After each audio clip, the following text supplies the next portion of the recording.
নমস্কার সকলকে। তো নিট ইউজি 2025 এর রেজাল্ট আউট হয়ে গেছে। তো এরপর এই ভিডিওতে আমি যেটা বলছি সেটা হচ্ছে এরপর তোমরা কি করবে বা কাউন্সেলিং রিলেটেড যা কিছু স্টেপ হয়, যা ডিটেলস, সেটা একটু ছোট করে তোমাদেরকে বোঝানোর চেষ্টা করছি। তো ভিডিওটা শেষ অবধি দেখবে, তাহলে যে অল ইন্ডিয়া কাউন্সেলিং এবং স্টেট কাউন্সেলিং তার মধ্যে কিভাবে কি পুরো প্রসেসটা হয় সেটা আমি বোঝানোর চেষ্টা করছি, ঠিক আছে? তো প্রথমে দেখো কাউন্সেলিং ডিটেলস কি হয়। তো তোমরা জানো যে একটা অল ইন্ডিয়া কাউন্সেলিং হয় আর একটা স্টেট কাউন্সেলিং হয়। এবার নিট ইউজির ক্ষেত্রে সেটা হচ্ছে অল ইন্ডিয়া কাউন্সেলিং থ্রু একটা কাউন্সেলিং হয়, যেটা হচ্ছে এমসিসি কন্ডাক্ট করে। আর বাকি স্টেট কাউন্সেলিং, প্রত্যেকটা স্টেটের জন্য নিজেদের নিজেদের এক একটা করে কাউন্সেলিং বডি আছে। যেমন ওয়েস্ট বেঙ্গলের ক্ষেত্রে সেটা কন্ডাক্ট করে ডাব্লিউবিএমসিসি, এবং ডাব্লিউবিএমসিসির ওয়েবসাইটও আছে, যেখান থেকে তোমরা সমস্ত কিছু ডিটেলস পেয়ে যাবে। এবার যেটা হচ্ছে যে তোমরা এখান থেকেই বাকি তোমাদের এর পরবর্তী যা কিছু ডিটেলস সেটা এখান থেকে পাবে। বাকি যারা অল ইন্ডিয়া কাউন্সিলিং এ বসবে, অর্থাৎ অল ইন্ডিয়া কাউন্সিলিং এ কারা কারা বসবে, সেক্ষেত্রে দেখো যাদের খুব ভালো র্যাঙ্ক আছে বা যারা এইমস এ যেতে চাও বা যে কোনো সেন্ট্রাল ইনস্টিটিউটে যেতে চাও, কিংবা ধরো দিল্লির এমএএমসি তে যাবে তোমরা, সেক্ষেত্রে তুমি মানে ওয়েস্ট বেঙ্গল থেকে দিল্লির এমএএমসি তে যেতে চাইছো বা ভিএমএমসি তে যেতে চাইছো, তোমাদেরকে যেটা করতে হয় সেটা হচ্ছে ওয়েস্ট বেঙ্গল কাউন্সিলিং এ বসলে কিন্তু হবে না, তোমাদেরকে অল ইন্ডিয়া কাউন্সিলিং এ বসতে হবে।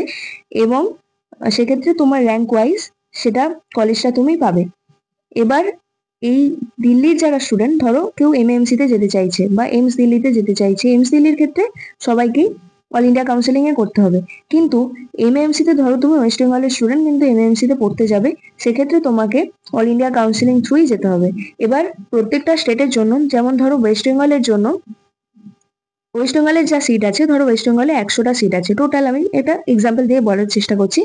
তার মধ্যে 85টা সিট পাবে কিন্তু এই রাজ্যের স্টুডেন্টরা, এবং 15টা সিট পাবে অল ইন্ডিয়া স্টুডেন্টরা, ঠিক আছে?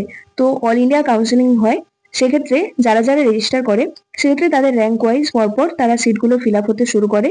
তো 15% যে স্টুডেন্ট আছে তারা কিন্তু অল ইন্ডিয়া কাউন্সিলিং থ্রু সেই কলেজে চান্স পাবে। ধরো ওয়েস্ট বেঙ্গলে আমি বোঝানোর চেষ্টা করছি যে ওয়েস্ট বেঙ্গলে এমসিকে তে কোনো একটা স্টুডেন্ট ভর্তি হতে চায় যে অন্য স্টেটের, ঠিক আছে?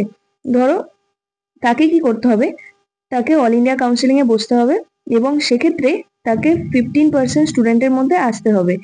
ধরো এখানে 15টা স্টুডেন্টের মধ্যে সে এলো না এমসিকে তে ধরো 250 সিট, তো তার মধ্যে 15% স্টুডেন্টদের জন্য কিন্তু এই অল ইন্ডিয়া কাউন্সিলিং এ রিজার্ভড, ঠিক আছে? বাকি 85% যে সিট সেটা কিন্তু ওয়েস্ট বেঙ্গলের স্টুডেন্টরা পাবে। এইটা হচ্ছে ফুল ডিটেলস। এবার এর মধ্যে ক্যাটাগরি ওয়াইজ আছে, ঠিক আছে? তাদের মধ্যে তাদেরকে এই 15টা সিট দেওয়া হবে। প্রত্যেকটা কলেজের জন্য এটা অ্যাপ্লিকেবল। ধরো যেখানে 200টা সিট আছে সেখানেও 85, 15 এরকম করে, কিন্তু ফুল ওয়েস্ট বেঙ্গলের ক্ষেত্রে বা যে কোনো স্টেটের ক্ষেত্রে এই নিয়মটা।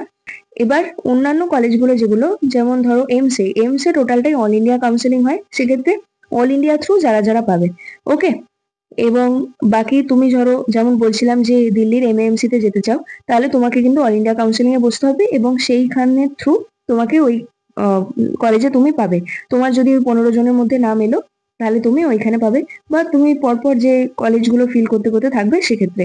এবার ধরো তুমি অল ইন্ডিয়া কোনো কলেজে যেতে চাও না, তোমার র্যাঙ্ক ভালোই আছে, তুমি মনে করছো যে আমি এমসি কে পেয়ে যাবো বা এনআরএস পেয়ে যাবো বা ওয়েস্ট বেঙ্গলেরই কোনো কলেজে আমি যাবো, ঠিক আছে? সেক্ষেত্রে তোমার অল ইন্ডিয়া কাউন্সিলিং এ বসার দরকার নেই, তুমি স্টেট কাউন্সিলিং এ ডাইরেক্ট বসবে, কারণ স্টেট কাউন্সিলিং হলে তোমার সিটও তোমার বেশি এবং স্টেটে পেয়ে যাওয়ার চান্স বেশি, ঠিক আছে? তাই সেক্ষেত্রে তুমি স্টেট কাউন্সিলিং এ বসবে এবং স্টেট কাউন্সিলিং থ্রু তুমি সিটটা গ্র্যাব করবে। এবার অনেকে যেটা করা হয় যে যাতে বেশি সংখ্যক স্টুডেন্টরা চান্স পায়, অনেকে ধরো খুব ভালো র্যাঙ্ক আছে, তার এমসিকে তে পেয়ে যাওয়ার চান্স আছে, সে অল ইন্ডিয়া কাউন্সিলিং এ বসে এবং অল ইন্ডিয়া কাউন্সিলিং থ্রু ওই সিটটা নিয়ে নেয়। মানে ওয়েস্ট বেঙ্গলের স্টুডেন্ট হয়েও তুমি এমসিকে তে চান্স পাওয়ার জন্য অল ইন্ডিয়া কাউন্সিলিং এ বসতে পারো, ঠিক আছে? এবার এমসিসি বা যদি অল ইন্ডিয়া কাউন্সিলিং এর ডিটেলস বলি, সেক্ষেত্রে অল ইন্ডিয়া কাউন্সিলিং এর রেজিস্ট্রেশনের জন্য যে ফি, সেটা অনেকটা বেশি, বোধহয় প্রায় 10,000 টাকার মতো লাগে। আর ওয়েস্ট বেঙ্গলের রেজিস্ট্রেশনের জন্য 4,000 টাকার মতো, ঠিক আছে? তো এই হচ্ছে টোটাল ডিটেলস। এই অনুযায়ী তোমরা নিজেদের মতো, এবার বাকিও তোমরা সমস্ত ডিটেলস জানতে পেরে যাবে যতই সময় এগোতে থাকবে। তো এর জন্য তোমাদেরকে কি করতে হবে, দেখো অল ইন্ডিয়া কাউন্সিলিং এ যদি তোমরা বসতে চাও, তাহলে এমসিসির ওয়েবসাইটে তোমাদের সারাক্ষণ নজর রাখতে হবে, যখন কোনো ডিটেলস আসবে, কোনো নোটিফিকেশন আসবে, সেই থ্রু তোমাদেরকে এগিয়ে যেতে হবে। এবং স্টেট কাউন্সিলিং এর ক্ষেত্রেও তোমাদের টাইমটা দিয়ে দেবে একটা প্রত্যেকটা স্টেটের থেকেই তোমরা পেয়ে যাবে। প্রথমে অল ইন্ডিয়া কাউন্সিলিং স্টার্ট হয়, তারপরে স্টেট কাউন্সিলিং গুলো শুরু হয়। তো অল ইন্ডিয়া কাউন্সিলিং শুরু হওয়ার মোটামুটি একটা সময় লাগে, 10-15 দিন এনএমসি থেকে ওটা দিয়ে দেয় যে কবে কবে তোমরা এই কাউন্সেলিং গুলো স্টার্ট করবে। ঠিক আছে, তো ওয়েস্ট বেঙ্গলে যখন পেয়ে যাবে তোমরা WBMCC তে পুরো ডাইরেক্টলি দিয়ে দেবে এবং তখন ভিডিও বানিয়ে দেওয়ার চেষ্টা করবো। নেক্সট হচ্ছে দেখো, ওয়েস্ট বেঙ্গল স্টেট কাউন্সেলিং এর যদি কথা আমি বলি, যেটা WBMCC কিন্তু কন্ডাক্ট করে, এবং তোমরা এখান থেকেই সিট র্যাঙ্ক, যে তোমাদের স্টেট র্যাঙ্ক তোমরা জানার চেষ্টা করছো যে তোমার স্টেট র্যাঙ্ক কত, সেটা কিন্তু এই WBMCC থেকেই পাবে। সেটা কি করে দেখো, WBMCC প্রথমে নোটিফিকেশন দেবে এবং সেখানে যারা যারা এবারে কাউন্সিলিং এ বসতে চাও তাদের ক্ষেত্রে রেজিস্টার করতে হবে। প্রথমে রেজিস্ট্রেশন না হলে ওয়েস্ট বেঙ্গল কাউন্সিলিং বডি তো বুঝতে পারবে না যে কতজন স্টুডেন্ট আছে এবং কারা কারা এলিজিবল হচ্ছে এবারের জন্য। তো যতজন স্টুডেন্ট চাও, তোমার যদি 300 ধরো, তোমার 300 মার্কস এসেছে বা তোমার ক্যাটাগরিতে তুমি সিলেক্টেড হবে না, তুমি জানছো, কিন্তু তাও তুমি কাউন্সেলিং এ পার্টিসিপেট করতে পারো। এমন নয় যে তোমাকে 600ই পেতে হবে বা 500ই পেতে হবে তবেই তুমি কাউন্সেলিং এ পার্টিসিপেট করতে পারবে। কাউন্সেলিং এ যে কেউ পার্টিসিপেট করতে পারে। ঠিক আছে, এবার তুমি রেজিস্ট্রেশন করলে, রেজিস্ট্রেশন করার পর ওয়েস্ট বেঙ্গল কাউন্সিলিং বডি থেকে মানে WBMCC থেকে একটা লিস্ট দেয় যেখানে প্রফেশনাল লিস্ট লেখা থাকে, এবং সেইখানে থেকে তোমরা বুঝতে পারবে যে তোমার স্টেট র্যাঙ্ক কত থাকছে।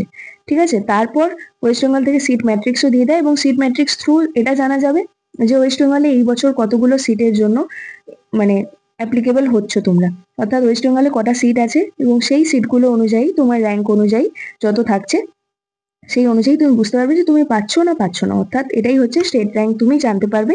এবার ফার্স্ট কাউন্সিলিং এটা হবে, তারপর অনেকগুলো কাউন্সিলিং এর রাউন্ড হয়, রাউন্ড 1, রাউন্ড 2 বা স্টে ভ্যাকেন্সি রাউন্ড, তো লাস্ট রাউন্ড অব্দি, স্পেশাল স্টে ভ্যাকেন্সি রাউন্ড অব্দি চলে। যতক্ষণ না সিটগুলো ফিল আপ হচ্ছে ততক্ষণ সিট ফিল আপের চেষ্টা চলে। ঠিক আছে, তো এই হচ্ছে ফুল ডিটেলস।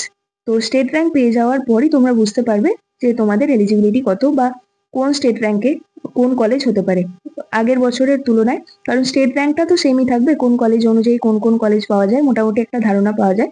তো সেক্ষেত্রে তোমরা বুঝতে পারবে। এটাই হচ্ছে ফুল ডিটেলস। প্রথমে অল ইন্ডিয়া কাউন্সিলিং স্টার্ট হবে, তারপরে স্টেট ওয়াইজ কাউন্সিলিং গুলো স্টার্ট হয় এবং প্রত্যেকটা স্টেট থেকে এরকম করে একটা করে লিস্ট বার করে দেওয়া হয় যে কোন স্টুডেন্টের কত স্টেট র্যাঙ্ক, এবং সেই অনুযায়ী সিটগুলো ফিল আপ হতে থাকে। ওয়েস্ট বেঙ্গলের যখন এই স্টেট র্যাঙ্ক দিয়ে দেবে তখন পুরোটাই ওয়েস্ট বেঙ্গল কাউন্সিলিং ওয়াইজ হবে।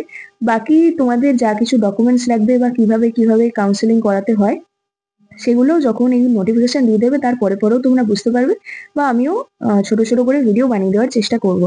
তো এই ভিডিওটা এই পর্যন্ত রাখছি, প্লিজ সকলের মধ্যে একটু শেয়ার করে দিও, তাহলে সকলেরই জানতে সুবিধা হবে, কারণ অনেকেই জানে না, মানে প্রথমবার যখনই কেউ কাউন্সিলিং এ বসে অনেক কিছু অসুবিধা হয়। তো সকলের মধ্যে ভিডিওটা শেয়ার করে দিও, লাইক করে দিও, আর চ্যানেলটা প্লিজ সাবস্ক্রাইব করে দিও। ধন্যবাদ।